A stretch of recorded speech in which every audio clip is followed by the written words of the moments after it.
সামনের নির্বাচন এত সহজ নয় আপনারা যত সহজ ভাবছেন। নিজের মনে যতই বড়াই করুন, আরে বিএনপি তো শাখা প্রশাখা একদম গ্রাম পর্যন্ত আছে, অন্যদের কি এত আছে? এত বড়াইয়ের কিছু নেই। থাকতে পারে আপনার শাখা প্রশাখা, প্রিয় সহকর্মীবৃন্দ, আমাদের নেতাকর্মীরা তৈরি করেছে সেই শাখা প্রশাখা, গ্রাম পর্যন্ত দলকে নিয়ে গেছে, ওয়ার্ডে ওয়ার্ডে দলকে নিয়ে গেছে। কিন্তু তারপরেও জনগণ ম্যাটার্স, জনগণ ম্যাটার্স। সেই জনগণই হচ্ছে আমাদের শক্তি, জনগণই হচ্ছে আমাদের সমর্থন, জনগণই হচ্ছে শক্তি। জনগণ সাথে না থাকলে জনগণ 5ই আগস্ট দেখিয়ে দিয়েছে। কাজে আমরা যদি ভুল করি, জনগণ আবার কোনো একটা কিছু দেখিয়ে দিবে, তখন কিন্তু পস্তাতে হবে, তখন কিন্তু হাপির টেস করতে হবে। সহকর্মীবৃন্দ, এখনো সময় আছে। আসুন, আসুন, আসুন, আমরা জনগণের পাশে থাকি, জনগণের সাথে থাকি। যারা এমন কিছু করবে যা আপনাকে আমাকে ক্ষতিগ্রস্ত করবে, যা আমার দলকে ক্ষতিগ্রস্ত করবে, যা আমাদের দল ক্ষতিগ্রস্ত হবে, আমরা তার বিরুদ্ধে প্রতিবাদ গড়ে তুলব, তার বিরুদ্ধে প্রতিরোধ গড়ে তুলব।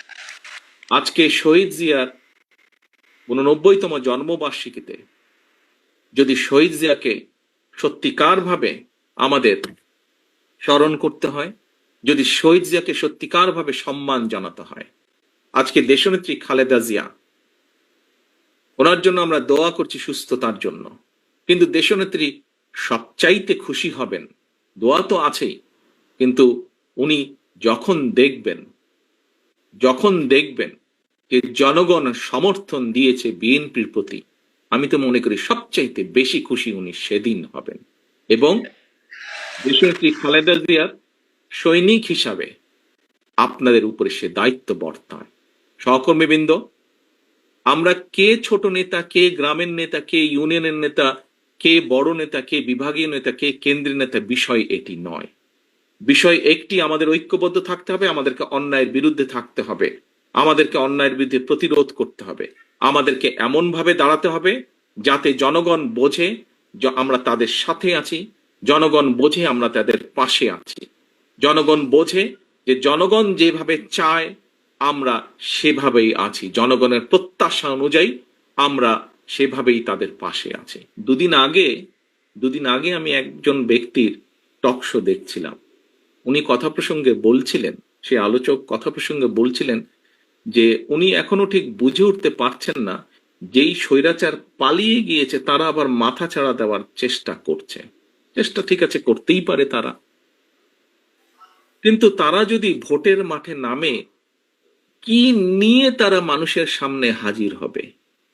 পেছনের গুলা বাদই দিলাম, উনি বলছেন যে পেছনের গুলো না হয় বাদই দিলাম, এই জুলাই অগস্ট মাসে যে হত্যাকাণ্ড ঘটেছে, প্রায় 1.5 থেকে 2,000 মানুষকে যে হত্যা করেছে, প্রায় 30,000-এর মতন মানুষকে যে তারা জখম করেছে, ইউনিসেফের বক্তব্য অনুযায়ী 64টা শিশুকে তারা হত্যা করেছে, এর জবাব তারা মানুষের সামনে কি দিবে? এই জবাবগুলো তো তাদেরকে দিতেই হবে।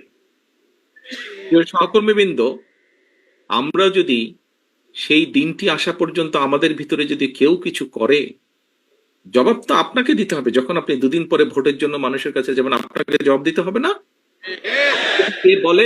সে যদি বলে যে এই মিয়া, তোমার ওই লোক এসে আমার সাথে এই ব্যবহার করেছে বা আমার প্রতি এই অন্যায় অবিচার করেছে, তোমার দলের লোক এসে, আপনি কি জবাব? আপনি কি যদি তখন যদি শুধু জবাব দেন, ভাই ওকে তো চিনি না, ও দলের কেউ না, তাতে কি হয়ে যাবে?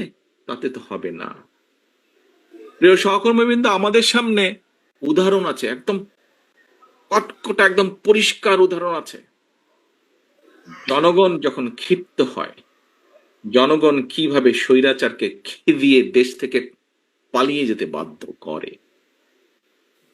সহকর্মীবৃন্দ, মাত্র কদিন আগে, এখনো চোখের সামনে জল জল করছে সেই উদাহরণ। জনগণ যদি ক্ষিপ্ত হয়, যতই মনে মনে তৃপ্তি বোধ করেন বিএনপি সবচেয়ে বড় দল, আমি জানি হয়তো আমার এই কথাটার কিছু কিছু রিয়াকশন হলেও হতে পারে, বিভিন্ন জন বিভিন্ন ভাবে টুইস্ট করতে পারেন।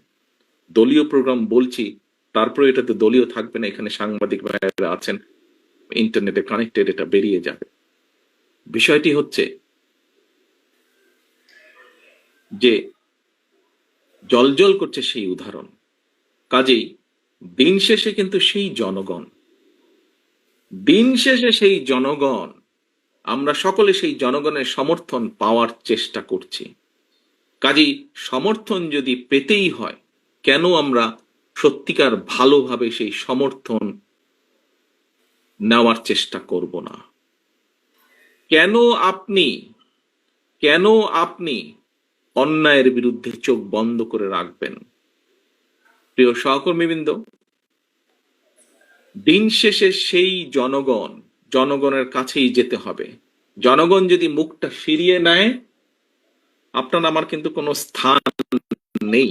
যত বড় যাই হই না কেন, আমরা নিজেরা নিজেরা যত বড় যাই মনে করি না কেন, জনগণ যদি মুখ ফিরিয়ে নেয়, এবং নাম বলবো না, কিছু কিছু রাজনৈতিক শক্তি, যেই হোক না, যত ছোট বড়ই হোক না কেন,